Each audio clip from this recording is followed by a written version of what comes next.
I am showing you how I create instant locks with extensions. If you are a complete noob or if you've been doing this for years, you will also find this video educational as I do it in a way that I've never seen anybody else do. I like to start with my 0.5 hook and work my way around. My hand positioning is more of a pencil. It's different than I've seen other locticians use. For me, it just feels more ergonomical and also helps me pull the hairs up through the lock to help build structure instead of going through it horizontally or at a downward angle. I am using the cage method, or I think it's called a blanket stitch in crochet terms, but I'm also doing it on the inside of the lock also so that you don't see any external stitching. I use my pointed latch hook and pull the lock up through the client's natural hair. That is going to give the most natural look.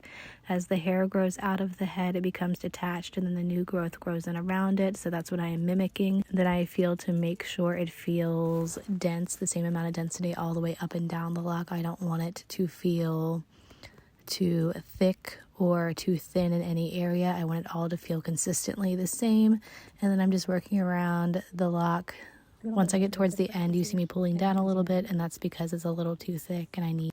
So I'm gently stretching it to make it consistent with the rest of the lock.